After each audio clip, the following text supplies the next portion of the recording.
Meia-noite, 24 de junho de 2009. O Staples Center, em Los Angeles, está quase vazio. As luzes do palco se apagam uma a uma. No centro do palco, um homem de 50 anos fecha os olhos, levanta o rosto para os refletores que se apagam e sorri. Ninguém naquele lugar sabe que está vendo a última apresentação de Michael Jackson. Ninguém sabe que em menos de 15 horas, esse homem não estará mais vivo. Antes de continuar, se você quer acompanhar essa investigação com uma cronologia completa, com todos os documentos, depoimentos e a linha do tempo minuto a minuto dessas últimas horas, organizamos tudo isso em um dossiê digital que está linkado na descrição e na bio do canal.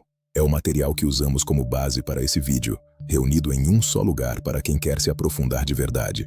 E se você é novo aqui, seja bem-vindo ao canal Mistério de Michael Jackson. Toda semana a gente investiga, com documentos e fontes reais, os capítulos mais intrigantes da vida do rei do pop. Se inscreve, ativa o sininho, porque essa história tem reviravoltas que você precisa ver até o final. Essa é a história da última gravação de Michael Jackson, das últimas 24 horas da vida do maior artista que o mundo já conheceu, e da pessoa que estava no quarto quando tudo terminou. Vamos voltar ao começo daquele dia, porque para entender o que veio depois, é preciso entender o quão comum, o quão dolorosamente normal, essa tarde pareceu ser. A tarde de 24 de junho de 2009 começou como qualquer outra. Michael desceu as escadas da mansão que alugava na Carolwood Drive, no bairro de Holmby Hills, em Los Angeles, e sentou-se para almoçar com os 3 filhos, Prince, Paris e Blanket. Segundo pessoas próximas a ele, os filhos eram, mais do que qualquer contrato ou qualquer turnê, a razão pela qual Michael continuava de pé. A refeição foi leve. Ele tinha ensaio à noite e não queria comer muito antes de se apresentar. Ninguém sabia naquele momento que aquela seria a última refeição que os 4 dividiriam juntos. Depois do almoço, Michael se arrumou, vestiu a roupa de ensaio e por volta das 19 horas saiu de casa em direção ao Staples Center. Alberto Álvares, diretor de logística da equipe e um dos homens de maior confiança no círculo mais próximo de Michael, o receber na entrada e o levou de carrinho de golfe até o camarim. A rotina de sempre.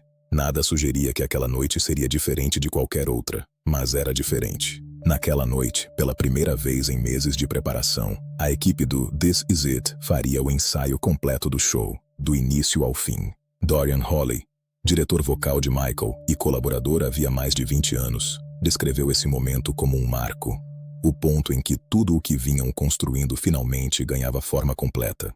E Michael Jackson chegou pronto.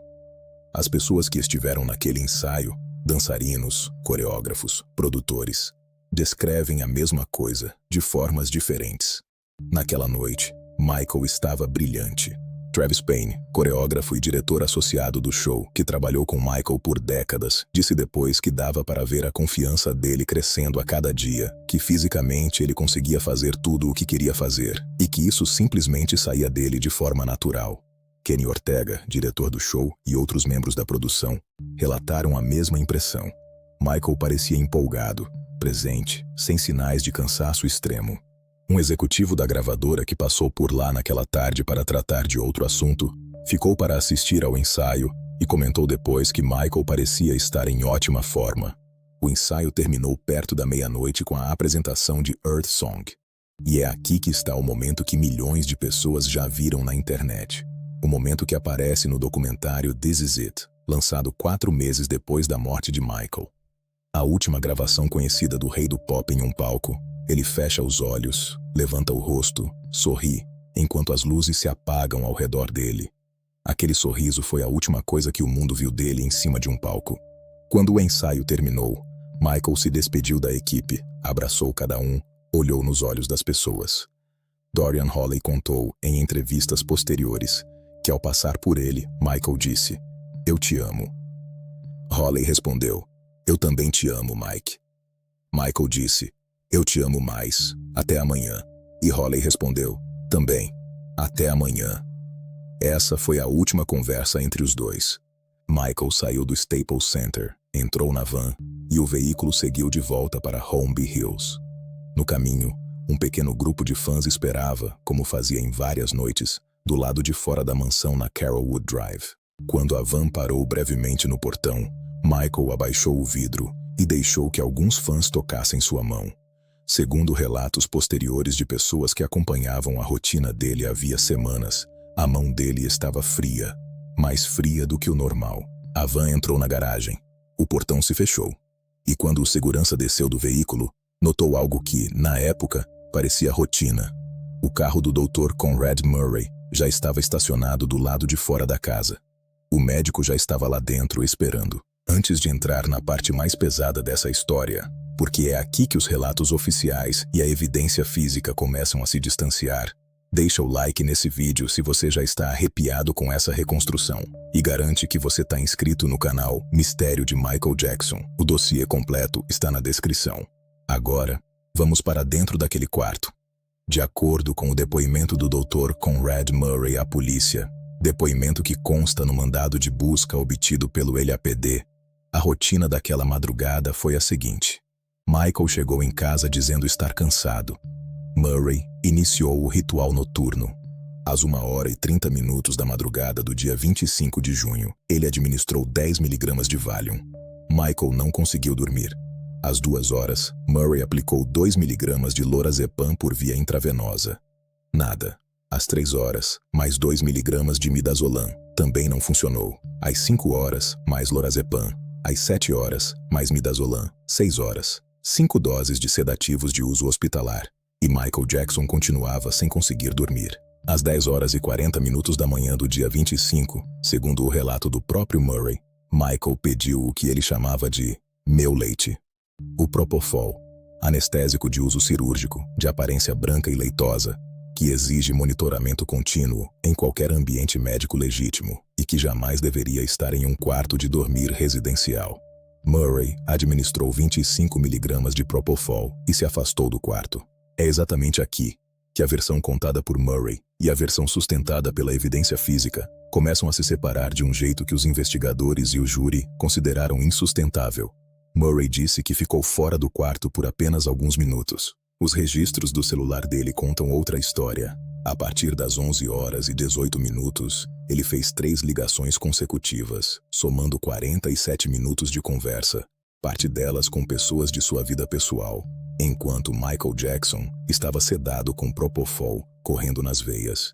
Propofol não é uma droga que permite 47 minutos de desatenção. Não existe margem de segurança. O paciente pode parar de respirar a qualquer momento. Murray não tinha oxímetro no quarto. Não tinha monitor cardíaco. Não tinha equipamento de reanimação pronto. E o mais revelador, Murray havia pedido uma máquina de reanimação cardíaca e uma enfermeira em seu contrato com a AEG Live. Esse contrato nunca foi assinado. No dia em que Michael morreu, nenhuma dessas exigências estava em prática. Segundo o affidavit, por volta das 11h57, Murray afirma ter percebido que Michael não estava respirando. Ele iniciou manobras de reanimação, colocando Michael sobre a própria cama e não no chão, onde a compressão cardíaca é mais eficaz. Ele não ligou para o serviço de emergência, o 911, nesse momento.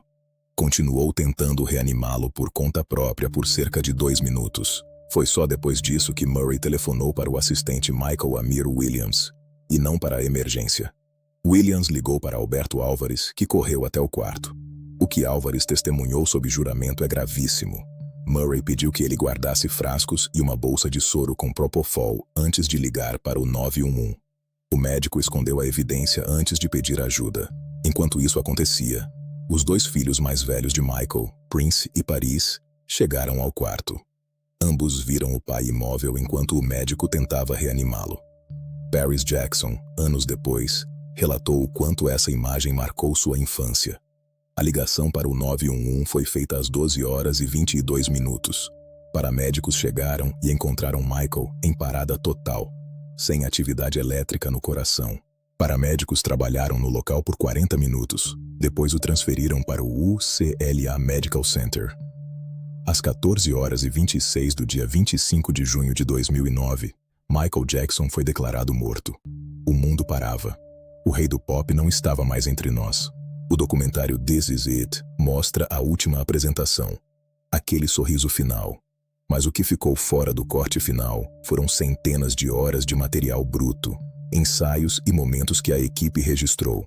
É natural que nem toda figura no fundo seja acreditada, mas isso não é evidência de conspiração, apenas do volume de gente envolvida. O que importa são os registros reais. O que é documentado está nos registros telefônicos, no depoimento de Alberto Álvares, no laudo da autópsia, na sentença de homicídio culposo contra Conrad Murray, que perdeu a licença médica e cumpriu pena de prisão. O contraste é brutal. De um lado, um homem que arrancou lágrimas de colaboradores e tinha um coração saudável.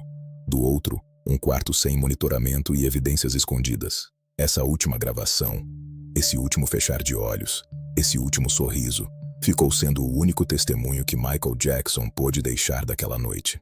Sem palavras, sem explicações, só a imagem de um homem que no palco ainda era capaz de parar o tempo e que longe do palco estava mais sozinho do que qualquer pessoa percebeu. O amanhã nunca chegou. Dorian Holley contou: "Eu te amo mais. Até amanhã. Não houve amanhã." Se essa reconstrução te tocou, deixa seu like e se inscreve no canal Mistério de Michael Jackson. O dossiê completo e os produtos oficiais estão na descrição. Obrigado por assistir. A história termina com perguntas que a memória ainda carrega. Até o próximo vídeo.